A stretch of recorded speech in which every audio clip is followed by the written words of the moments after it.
All right, welcome everybody around the world. Welcome to all my subscribers. I don't have much time to share this message. I have like 10 minutes or less. So I'll try to make it as quick and speedy as possible. And I have one quote that I can one section I can refer to in the Talmud as a sampling of evidence for what I'm saying. So let's get started. So, what I have been seeing in the public over even the last 10 years or so is that more common members of the public are actually falling victim to what is neo Nazi and even just straight up Nazi propaganda, anti Semitic propaganda. You would think, I mean, if you're a member of the common public, you know what I mean? You would think, oh, no, there's no way that we're falling victim to, neo Nazi type stuff. The average person hates neo Nazis, right? And they distance themselves from that type of thing. We all know that due to the conflicts and the wars going on, there's that causing, between Israel and Gaza and all that. We know that there's rising tensions and stuff in the public, and certain people are hating on Israel because of that. That's irrelevant to what I'm talking about here. That's a separate matter. But I'm pointing out something that's absolutely dead true.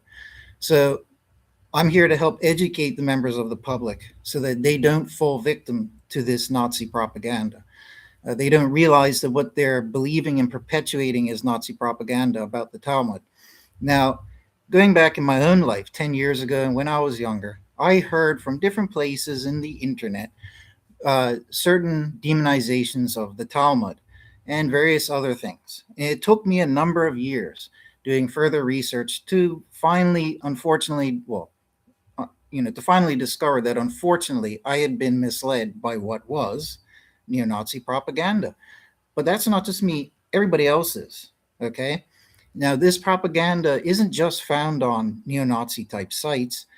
It has leaked its way out into the mainstream and has for probably well over 10 years on YouTube and elsewhere on the internet.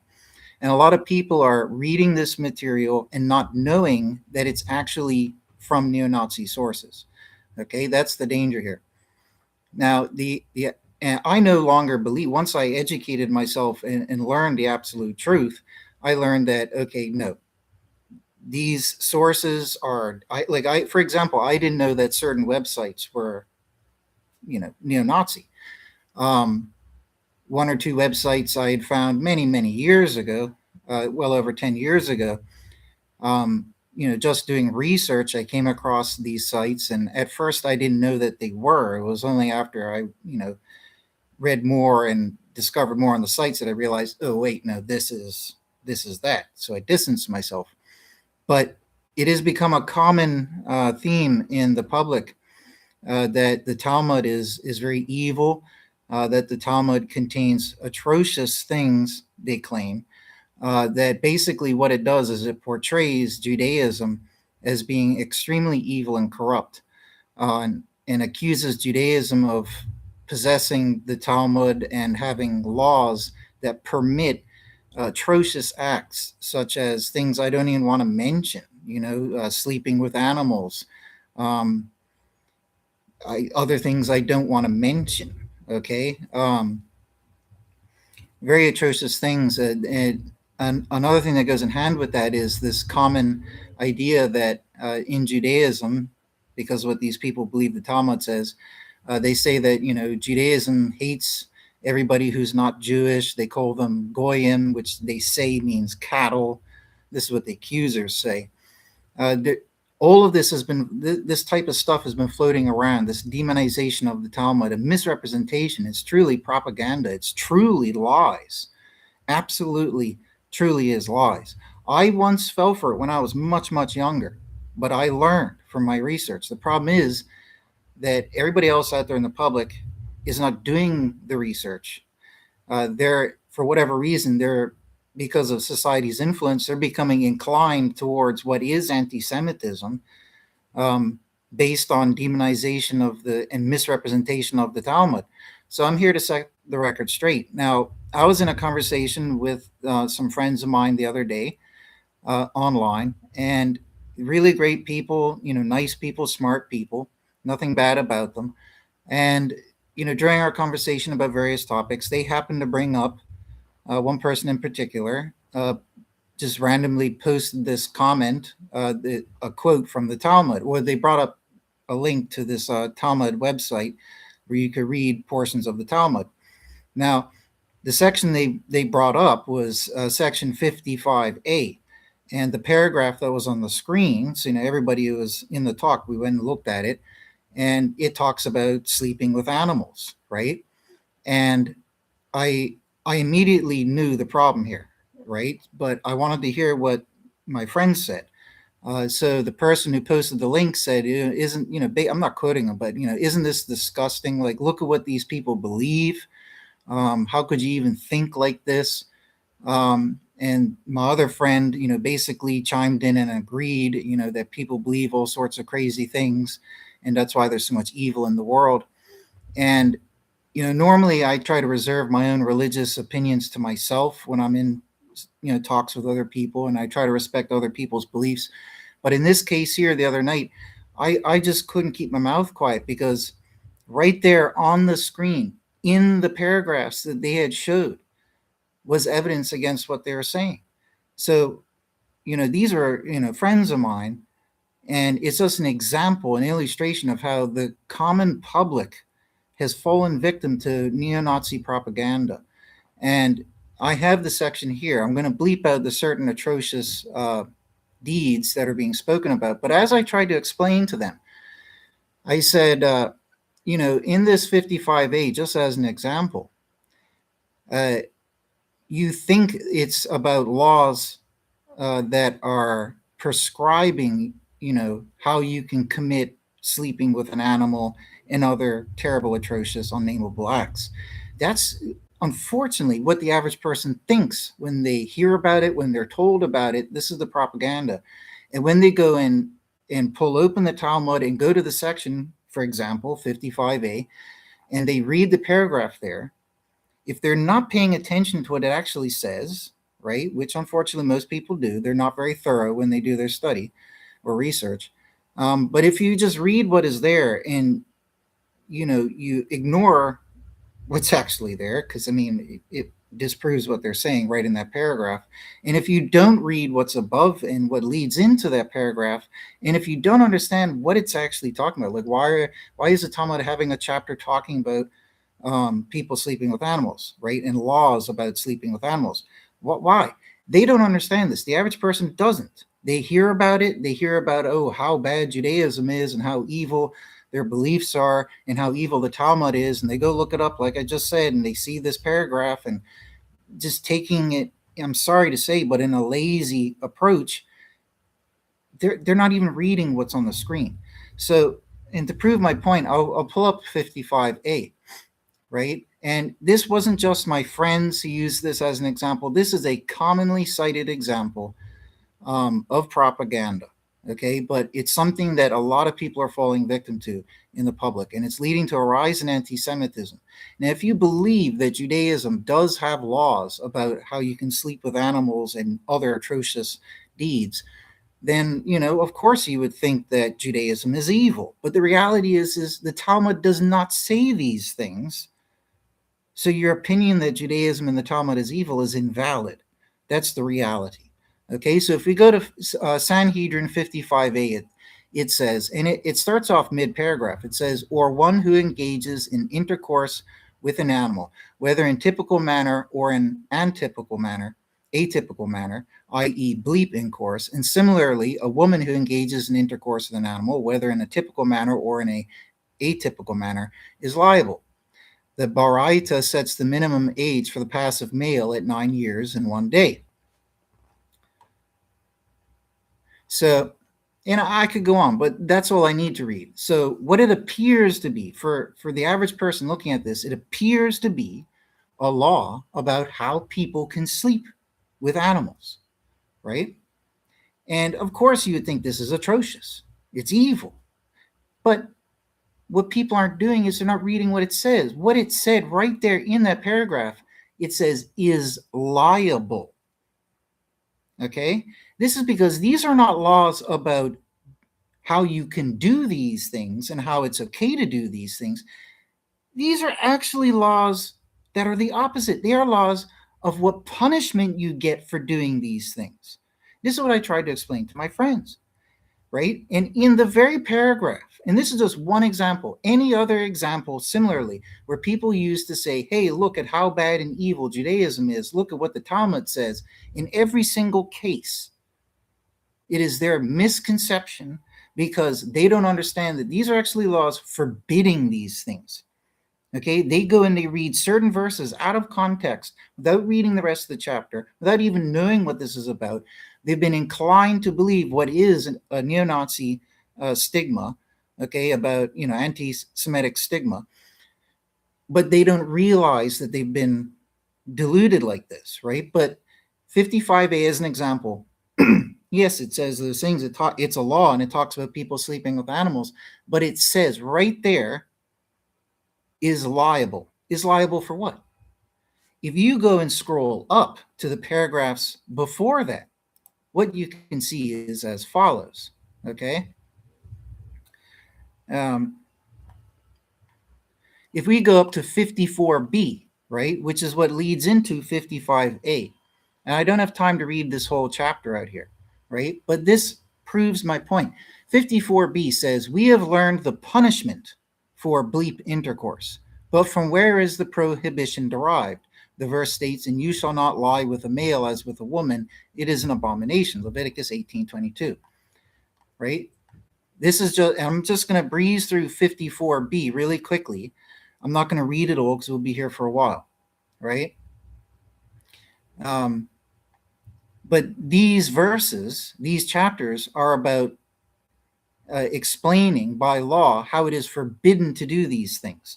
Now, some people might say, why does it give all these hyper specifications, like whether they lay with an animal typically in a typical manner or in a atypical manner? I won't get into the details of what that means because it's too graphic. And why do they mention, people of different ages? I won't give too much more detail there. Why is it mentioned, like 9 years old and this and that there? It gives people who are uneducated and very lazy the impression that the laws are about, okay, when someone is 9 years old, this and that is okay. That is not what's saying. We have to understand that in cultures back then, for example, different sexual practices were unfortunately commonplace.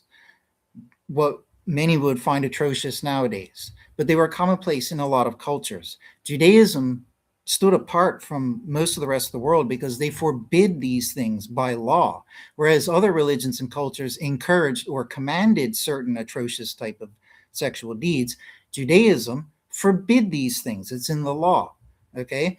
And the Talmud is a oral expansion upon the condensed law, okay? It is a representation of and a record of the rabbis giving their discussions over what each law means and expanding upon it in explanation. Okay. And what they had, and it was commanded by God in the Torah, God commanded the people of Israel and even the Gentiles to write laws that are righteous. Okay. So he gave law, but he also commanded mankind to write righteous law. Okay. And the law can contradict the Torah, right? So in cultures back then, you might have an adult that sleeps with an animal. They would receive a different punishment than if a child did. Why? Because the child is less culpable. They're less guilty because they're young. They don't know better, or they may have been deceived by people or their culture, right? And this is why different stipulations and conditions are given in these law chapters of the Talmud, because when you get to a chapter where it appears to say someone who's 9 years old who does this or can do this and this and that there, what it's talking about is these different stipulations. If an adult does it, they receive the death penalty. If a child is 9 years old, they are of enough mental age where they incur punishment for it. That's what the chapters actually talk about right here in 54B and 55A. Okay, that's what it's talking about. Specifications, hyper specifications about the age of people and the manner and the nature of what happened during these acts, because the person's punishment would reflect that. Okay, and some things deserved the death penalty according to this ancient law, and a lot of other cultures did similar harsh penalties for things. So let's not demonize Judaism for having death penalty for things. Okay, but going on, right? So In another paragraph, it says from 54b, Rabbi Akiva says it is not necessary to derive this halakha, which means law, from the verse, there shall not be a sodomite. Rather, it says, and you shall not lie with a male as with a woman. Read into the verse, you shall not enable your being lain with by a male.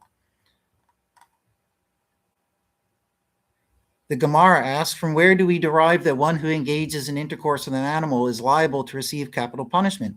It is as the sages taught, and if a man lies with an animal, he shall be put to death, and you shall kill the animal. Leviticus 20:15. The word man excludes a minor boy. The phrase lies with an animal is referring to any animal, whether old or young. Okay, so again, these verses are prescribing and explaining how there is punishment and liability for people who commit these crimes. It has now introduced age into the matter. But a narrow-minded and ignorant and lazy person who has been told, oh, the Talmud's evil, go look at this verse, they go look at this cherry-picked verse and they see the word man excludes a minor boy. They'll think, oh, that's because the Talmud allows this happening with people of a certain young age. That is not what it says. Okay? But let's go on, right?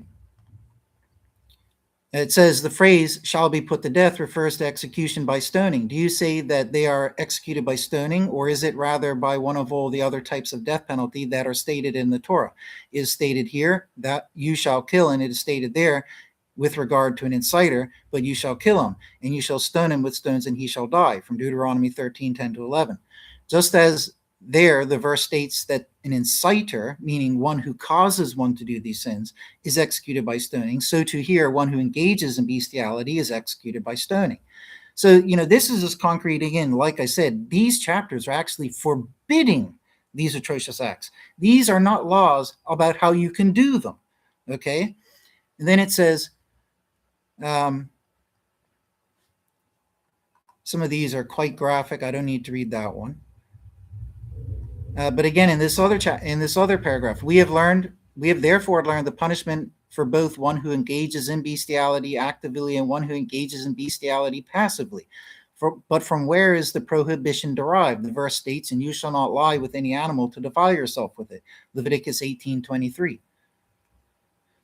We have learned the prohibition for one who engages in bestiality actively. From where do we derive the prohibition for one who engages in bestiality passively? This might be in a case where it happens to you and you didn't plan it. You know what I mean? Should you deserve being put to death because the act took place, but you didn't purposely do it? You know what I mean? Or if it was done to you against your will, do you deserve to be put to death? That's why they have these hyper specifications in the law, right? And furthermore, it says right here, it shows that anyone who engages in intercourse in a way that is like the abominations of the nations is called a kadesh. So these, again, are laws forbidding committing these acts.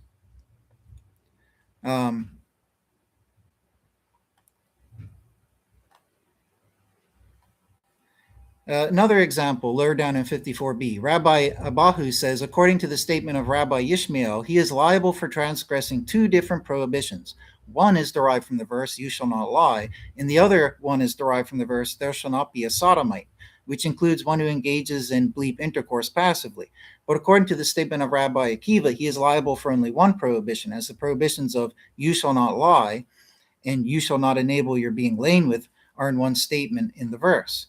Similarly, with regard to one who unwittingly engages in intercourse with an animal and then unwittingly causes an animal to engage in intercourse with him within one lapse of awareness, Rabbi Abahu says, according to the statement of Rabbi Yishmael, he is liable for transgressing two different prohibitions.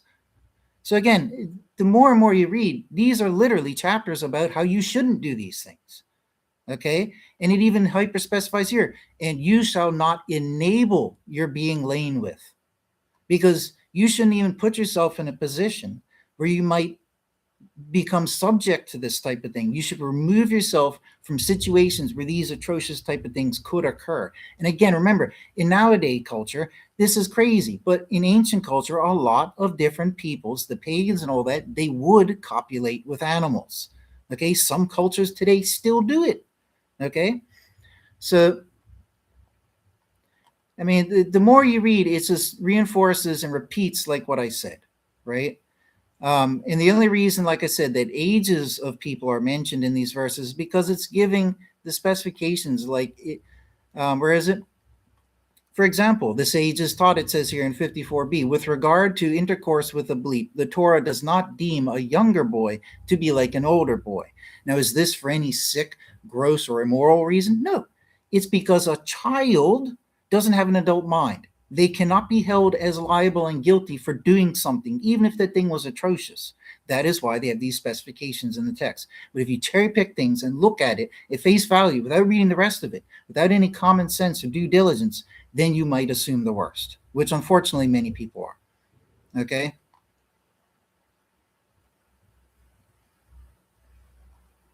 And the bitter explanation of the age thing is right here. The Gemara asks, what does it mean that the Torah does not deem a younger boy to be like an older boy? This is simple. Like I just said, adult mind, child mind, right? But the rabbi says, it means that the Torah does not deem the intercourse of one who is less than 9 to be like the intercourse of one who is at least 9, which what it's saying is that as the Torah teaches, children, and as society teaches, children don't have developed minds. You cannot hold a 9-year-old child or younger guilty for certain things that they do because they don't have an adult mind yet, right? So it goes on. It says, the Torah does not deem the intercourse of one who is less than 9 to be like the intercourse of one who is at least 9, meaning over 9. As for a male's act of intercourse, to have the legal status of full-fledged intercourse, the minimum age is 9. Now, again, this is not for any sick or perverted reason. It is saying, like I keep repeating, because if a child does something purposely or is led to do something or accidentally does something or if something happens to them, they cannot be penalized as an adult would, right, in the applicable ways. It's not fair to the child. That's why these laws are here. Okay? So, again, and 2 paragraphs after that is where we get into 55a. Okay? So that is just one example of how, the people who are out here believing that the Talmud contains all these atrocious things, they're wrong. The Talmud does not. These people have not taken the time to actually read what it says on the pages they're complaining about. That's the bitter and unfortunate reality. Everybody has just become very, very lazy in their research. They're quick to be inclined to hatred of other peoples, which is why this anti-Semitism is rising. But the reality is that the Talmud is not some evil text that demonizes all non-Jewish people. For example, my friends the other night mentioned the term goyim and how they call us all goyim. And I had to educate them. I had to educate them. I stepped in, I said, well, the term goyim, look it up, in Hebrew means nations. So anybody who's not of Israel is called of the nations. That's all it means. But the anti-Semitic neo-Nazi propaganda, the twisting, what it presents is that they call us goyim, which means cattle, like cows and donkeys. If you go to any neo-Nazi resource, this is what they teach. It is a lie. The word means nations. It's used throughout the Bible to talk about the various nations of the planet. That's what goyim means. It can also mean cattle. Most Hebrew terms have primary definitions, secondary, third definitions, just like language does today. Okay, but nations is the primary definition of this. Okay, period. That's all it means, right? But the neo-Nazi propaganda portrays it like, oh, they hate all the goyim. They call us goyim. They view us as cattle to use and to milk for our money. This is what they do. That's all nonsense, neo-Nazi nonsense propaganda. Okay. And it's sad and it's scary that so many people are falling victim to this. And the danger is that with these wars and conflicts with Israel occurring right now, and you have people rising up in hatred against them, and these people are falling victim to Islamic propaganda about Israel as well, that unfortunately goes in hand with the neo-Nazi propaganda. They work hand in hand. So these people who are hating on Israel because of the wars, they are being now fueled by this anti-Talmud propaganda, anti-Jewish Talmud propaganda. And these two fuels coming together are very, very dangerous and destructive. So the public really, really, really needs to take a step back because, if you don't want to consider yourself a Nazi or a neo-Nazi, then you really need to stop and ask yourself, what is it that you've been led to believe about Judaism and the Talmud? Why do you believe these things? And what does the Talmud and Judaism actually say? That's the reality. Judaism and the Talmud ascribe salvation for Gentiles, for the rest of the world, for the nations, for the Goyim. Okay, it does not prescribe hatred for them. That's an absolute lie. Okay, and I challenge anybody to, if you have a problem verse in mind in the Talmud, go read the chapter in full. You know what I mean? Go look at a rabbinical explanation for it before you start jumping on the neo-Nazi bandwagon. Because we all have to stop and remember, and I'll end the video on this. The Second World War, where all the good guys, all the good nations, right, of the world helped eliminate the threat of Adolf Hitler's Nazi Germany. Okay, the good guys won the war, the bad guys lost the war. Okay, and almost a century later now, we have what is a rise in Nazism again. The same rhetoric that the Nazis from back then spouted out about Israel and the Jews is being circled around the people now. And unfortunately, the common public is believing this propaganda. And ironically, the common public who don't identify as Nazi are believing what Nazis believed and believe. The public is falling victim to it, but they're not blameless. The public should do their due diligence and research. So the public is partly to blame for falling victim to this propaganda, right? Always educate yourself, always test what you hear. Don't just believe things and go with it, especially if it involves that leading to the demonization of a race of peoples or a religion. So, anyways, folks, education is truly priceless. And it's so sad seeing everybody believing neo-Nazi propaganda nowadays. It's just absolutely baffling. It's very dangerous. We all saw what happens when neo-Nazi propaganda, anti-Semitic propaganda like that, the blood libel and everything, that led to what was the Second World War and the death of tens of millions of people, right? God forbid something like that occur again on this earth. And it's shameful that the public is believing this stuff. It's shameful that they're too lazy to go and do the research to see that what they believe is neo-Nazi propaganda. It's shameful, but that's what we can all see happening in the world. So anyways, I'll end on that note. But anyways, take care, folks, and God bless.